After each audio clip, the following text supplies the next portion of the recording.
Greetings, everyone. Welcome back. We are into chapter 6 already, if you can believe this.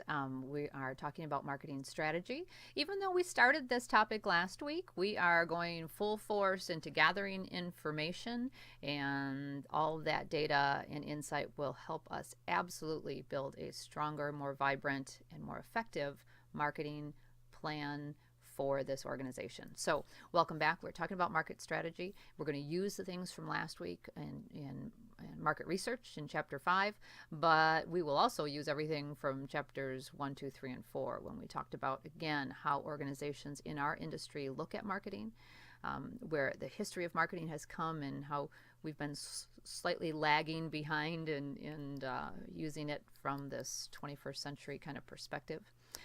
We've moved through the idea of an experience in our industry and what a powerful tool that is, and something we should not take lightly. The experience we deliver for our consumers and our employees and our stakeholders, that we want to really capture the magnitude and special nature of what we do in our hospitality, leisure, recreation, tourism, food service, event industry.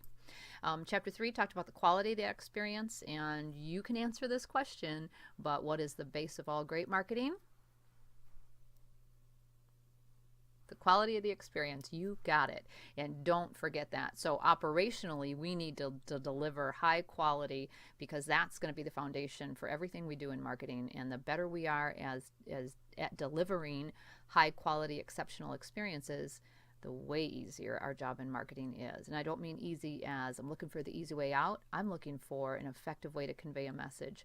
And the way to convey that message, that it has meaning, is if it's believable and the experience they're going to get is exactly what I'm presenting. So quality is the base. And if you are working with an organization right now even that has quality concerns based on the assessments that you looked at last week, then your marketing plan should absolutely have a great deal of insight and recommendations to this organization about enhancing and improving their quality, because it's going to cause problems for us throughout the process. And I don't care how many millions of dollars of billboards I buy, if the word on the street and the experience people get is of poor quality, my $1 million won't do anything. So can't stress that enough. And I'll continue to stress it, though, just to make sure you're getting that point in this plan. Chapter 4, we looked at how to build and what a marketing plan is, and what makes a better plan than not, and how our industry really is across the board in terms of how they've approached writing marketing plans. One of the few real marketing plans that I have as a sample is from the Holland Visitors Bureau. And one of the things, if you happen to look at that plan, you'll see they actually conducted some and used market research in part of their recommendations and decisions. It wasn't an extensive part of their plan, however, they used it, and that was neat to see. There's only one other plan on there of real organizations that are doing what we're talking about in chapters 5 and 6, and that's utilizing data to drive our decisions. And that data really comes from 3 different sources or points: the data we gather, very specifically or specialized primary research, and the data that we access that other people do, whether it's internal to our organization and a part of doing business, or it's data gathered from a variety of sources, as outlined last week, that we're going to pick from. So transitioning from where we've gone so far to where we are today is we're going to use all that base to actually formally develop the strategy section of this marketing plan. Now, you gathered 3 pieces of data last week: the quality assessment, the competitive assessment, and the social assessment. So you did your own primary research that will start this process as we move into conducting the other assessments this week, so we can keep building a more effective plan. So recognize that in this section of marketing planning, our industry is typically not formally conducting this type of information. Again, at least some insight. This was actually from one data source that Holland was using, but I'm just so thrilled they were using it, to be honest. They're showing that they're looking outside of their world into this bigger world that has great impact and influence on us. And if you don't see that and buy into that this week, then I haven't done my job.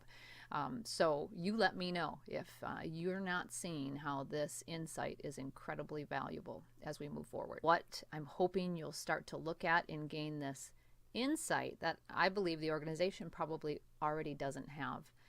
So what you're already learning about the organization and a competitor is more insightful than maybe the organization has been operating already. So thank you for doing a great job in starting the process.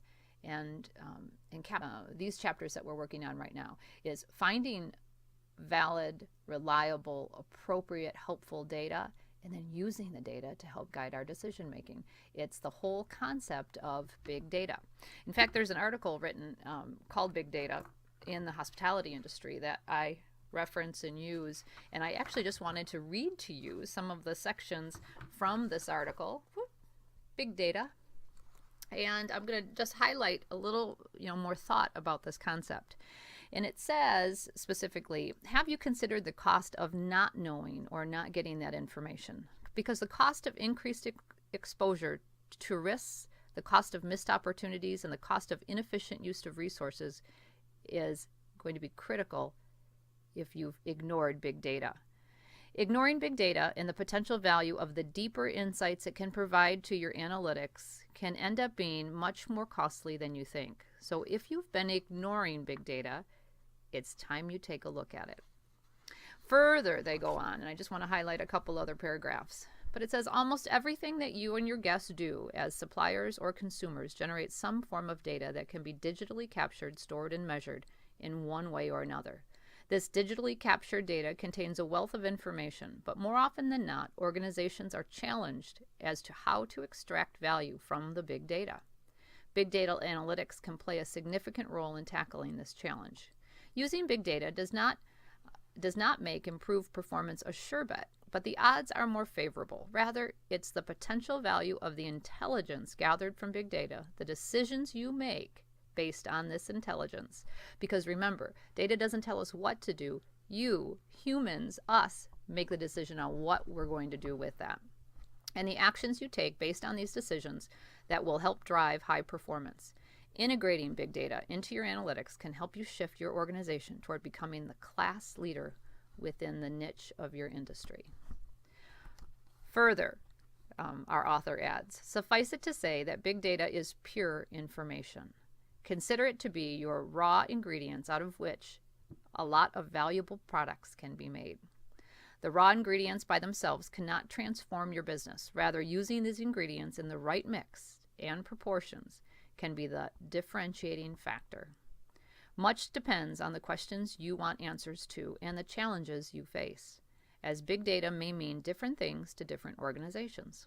The sources of big data, both internal and external, keep expanding by the day. Due to technological advancements, we are now able to capture data from previously untapped sources and analyze that data alongside our traditional transactional data. For instance, video feeds from hotel security have existed for quite a while.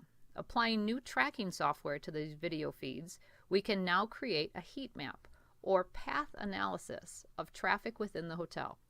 Extract various data points and metrics from it and analyze these metrics alongside revenue generated by various POS systems during the same time frame.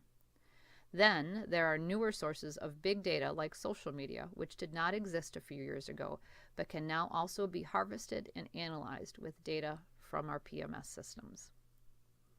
So I love this line, ignoring big data and the potential value of the deeper insights it can provide to your organization can end up being much more costly than you think. If we ignore the information that's laying at our fingertips, but we haven't taken the time to gather, we will fail. So these whole chapters related to market research and market strategy are designed to help you gather and find that kind of data, both internal in the organization, if appropriate for you to do so this semester, and if you have access to that, but certainly external data that's laying around, just like this study about skiers and snowboarders. So when you find the data in this sea of information that is presented to us via the internet alone, let alone internal to the organization. Your job is to gather it again and share that and present it in a format similar to what these students have done in this student marketing plan. So again, beautiful insight and information. How about this? Reasons for not participating in snow sports. Do you think that'd be helpful to the ski industry? I love this study. What do you think the answer is? Should I cover it up? But what do you think? Is it for health reasons? No, look at the number one reason right at the bottom here. Increased family commitments is the number one reason that people do not participate. I believe it's part of that overprogramming of youth. We are so scheduled and programmed that we don't have time to participate in these kinds of things. But you can see lots of things. Work commitments. How about no one to go with? The reason I don't ski, the number 2 cited reason, is there's no one to go with. What does that get you thinking about? Well, I'm thinking about, hey, what a great opportunity to get groups of people together to not do programs in terms of lessons. How about just, this is our social hour, and come to our resort because we have lots of people that also want to ski and participate and maybe don't have anybody to do it with. Come meet some new people. So we're going to do a whole session, or we're going to do partner up skiing by ability and interest. You're an advanced snowboarder or you're an advanced alpine skier. We're going to put you with a group of people or another person that likes to ski that way too, and you can meet new friends and have more fun. But this makes me really sad. I wouldn't have guessed that. I wouldn't have guessed the reason, except if you look at all of the recreation research, you'll find there are 5 reasons people don't participate in recreation, or the bulk of the reasons fall under 5 categories. One of the big ones is there's no one to go with. Hey, I'd love to go canoeing. I have nobody to do it with. Love to go hiking. I have nobody to do it with. There are certainly other barriers like cost, like equipment and supplies. But the number one barriers always fall in line with social related issues. Would love to do it, can't find the people. So that kind of insight, invaluable, because it might help us design programs and services related to removing the barriers of participation. And that's our goal in marketing.